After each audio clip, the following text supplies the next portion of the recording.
Hello student, आज मैं आपको बताऊंगा रेशियो और प्रिपो रेशियो से सबसे ज्यादा आने वाले सवाल किसी भी कॉम्पिटिटिव एग्जाम में। जैसे भी रेशियो और प्रिपो रेशियो से जो भी इंपॉर्टेंट सवाल आते हैं, जो भी एक ऐसा पॉइंट है जहां से सबसे ज्यादा क्वेश्चंस किसी भी कॉम्पिटिटिव एग्जाम में आते हैं, वो भी रेशियो और प्रिपो रेशियो वाले चैप्टर से। तो वहां से कुछ सवाल मैं आपको करा रहा हूं। देखिए, सबसे पहले हम समझेंगे कि अनुपात और समानुपात का मतलब क्या है, और यहीं से मैं आपको कुछ सवाल बताऊंगा। जैसे आपके पास कोई फ्रैक्शन है मेरे भाई 10/20, ठीक है, और इसको हमें चेंज करना है अनुपात में। तो जब हम अनुपात में चेंज करते हैं तो मेरे भाई सबसे पहले इसको लिखते हैं हम सिंपलेस्ट फॉर्म में 1/2।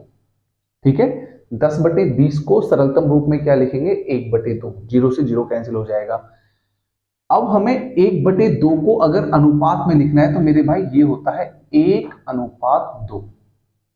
किसी भी फ्रैक्शन को रेशियो में लिखने के लिए सबसे पहले उस फ्रैक्शन को शॉर्टेस्ट, सरलतम, सिंपलेस्ट फॉर्म में लिखना पड़ता है। उसके बाद उसको हम चेंज कर देते हैं अनुपात में। जैसे मेरे पास एक संख्या है 5/15, इसको हमें अनुपात में लिखना है। तो मेरे भाई सबसे पहले 5 से 15 कटेगा 1/3, और इसको जब हम अनुपात में लिखेंगे तो ये हो जाएगा 1:3। 1:3। एक और सवाल ले लेते हैं, जैसे 8/32, इसको हमें अनुपात में लिखना है। तो 8 से 32 को काटेंगे 4 बार, तो मेरे भाई ये आ गया 1/4, और इसको जब हम अनुपात में लिखेंगे तो ये हो जाएगा 1:4। 1:4, ये तो होता है अनुपात का मतलब। अब इसमें एक और वर्ड है समानुपात। समानुपात का मतलब क्या होता है? जब हमारे पास दो अनुपात आपस में बराबर होते हैं तो उसको कहते हैं हम समान अनुपात। जैसे भाई 5/3, 5/15 लेते हैं, इसको अगर मैं अनुपात में लिखूंगा तो ये हो जाएगा 1/3, और इसको अनुपात में लिखने से मिलेगा 1/1:3। ठीक है। एक दूसरा भी है हमारे पास 2:6, इसको काटूंगा तो ये हो गया 1/3, और 1/3 को अगर अनुपात में लिखूंगा तो 1:3। तो मेरे भाई आप इसमें क्या देख रहे हो? आप इसमें ये देख रहे हो कि ये संख्या, ये वाला अनुपात और ये वाला अनुपात आपस में बराबर है।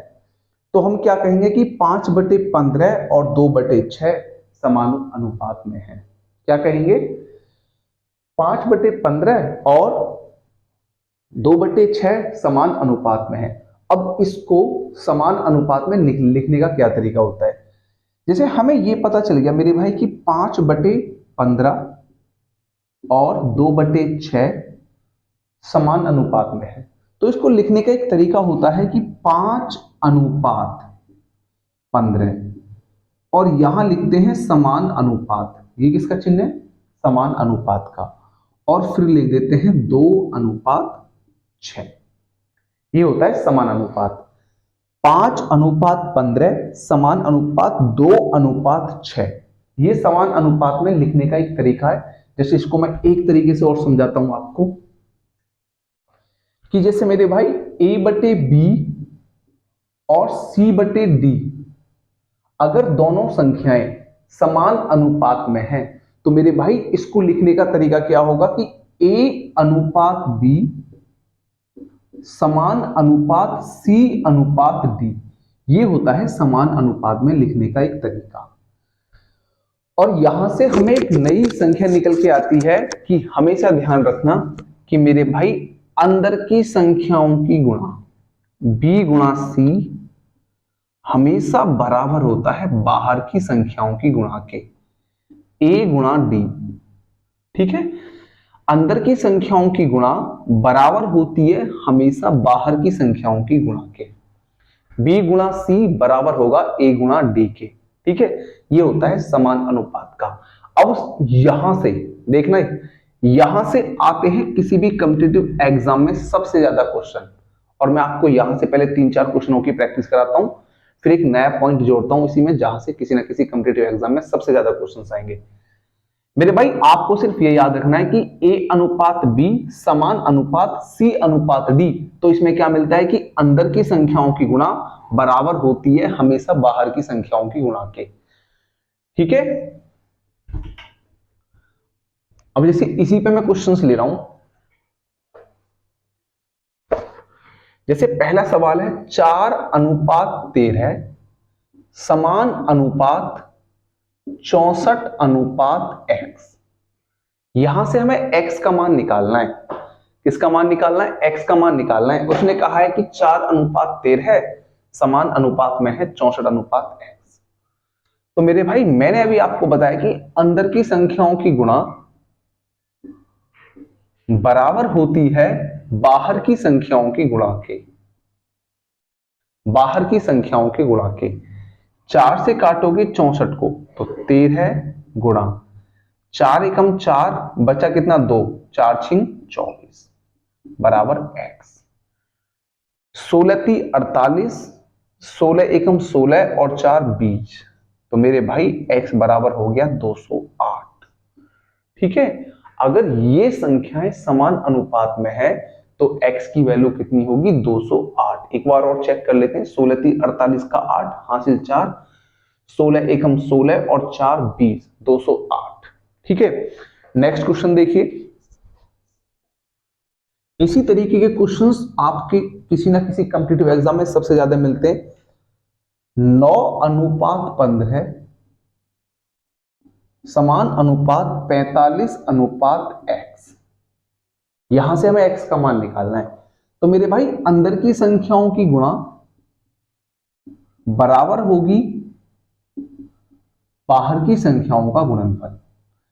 अब 9 से काटोगे 45 का तो 9 पंजे 45। तो x बराबर कितना आ गया? 15 गुणा 5।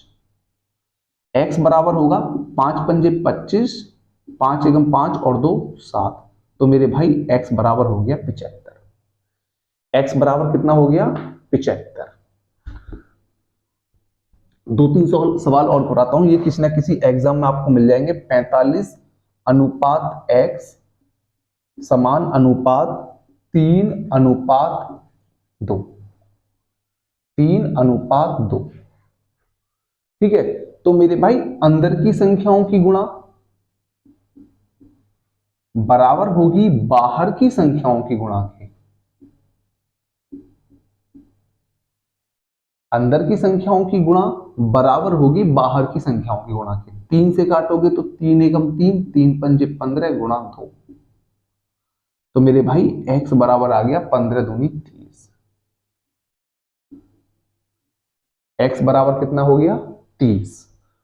ठीक है, इसी तरीके के सवाल आते हैं। एक सवाल और कराता हूं इसमें से। 8:28 समान अनुपात 27:x।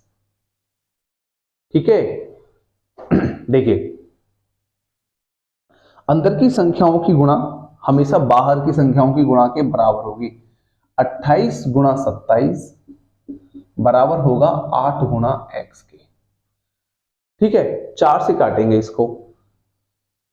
4 से ये कटेगा 2 बार और मेरे भाई 4 से ये कटेगा 7 बार। 7 चौक 28। तो ये बचा 27 बराबर 2 गुणा x। और 2 से 7 को काटेंगे तो मेरे भाई ये बनेगा 3.5 गुणा 27 बराबर x। ठीक है, 3.5 के आप 27 में गुणा करके बता देना कितना आएगा x की वैल्यू। यहां से आप लोग कर लेना, छोटी सी कैलकुलेशन है। 27 की 3.5 में गुणा करके जो भी आएगा वही आपका x का मान होगा। ठीक है, अब देखिए इस चैप्टर से जो सबसे ज्यादा क्वेश्चंस इसके अलावा और क्या आते हैं। जैसे हमारे पास दो संख्याएं हैं a और b। ध्यान से सुनना, a और b, हमारे पास दो संख्याएं हैं a और b। तो मेरे भाई सबसे पहले पूछता है a और b का मध्यानुपाती। मध्यानुपाती, ठीक है, और फिर एक पूछ लेता है a और b का तृतीयानुपाती। तृतीयानुपाती, ठीक है। अब सुन लेना, पहले मध्यानुपाती और तृतीयानुपाती निकालने के लिए आपके पास सिर्फ दो संख्याएं होना जरूरी है। जैसे अगर हमें ए और बी का मध्यानुपाती निकालना है तो मेरे भाई ए और बी का मध्यानुपाती होता है ए गुणा बी पर रूट, ए गुणा बी पर रूट, ठीक है।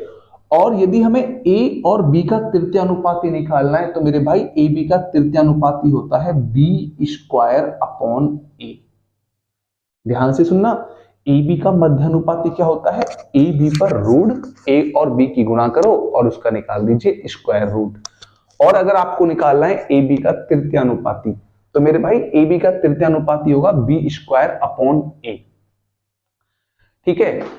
तो मध्यानुपाती हो गया, तृतीयानुपाती हो गया, एक और आता है चतुर्थानुपाती। आपके लिए चतुर्थ अनुपाती निकालने के लिए तीन संख्याएं होनी चाहिए ए बी सी, और हमें निकालना है इसका चतुर्थ अनुपाती।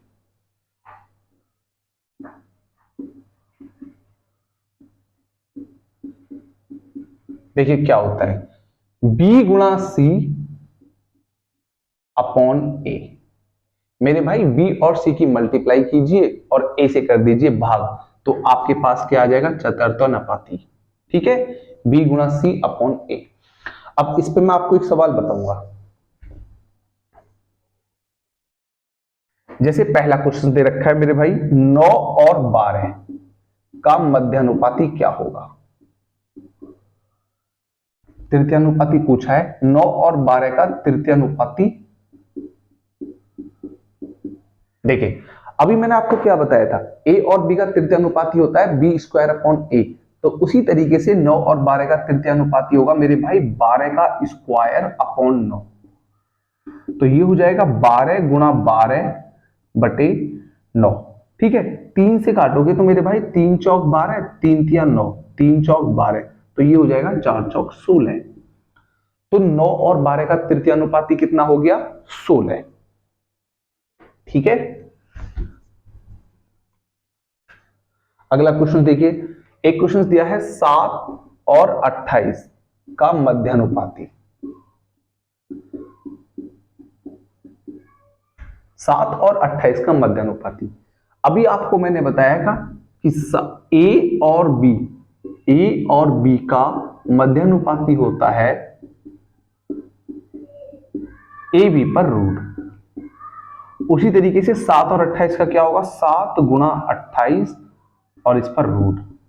तो मेरे भाई 7 28 को लिखेंगे 7 गुणा 4 और इस पर रूट, तो ये निकल के आ जाएगा 7 और ये निकल के आएगा 2, तो 7 दूनी 14।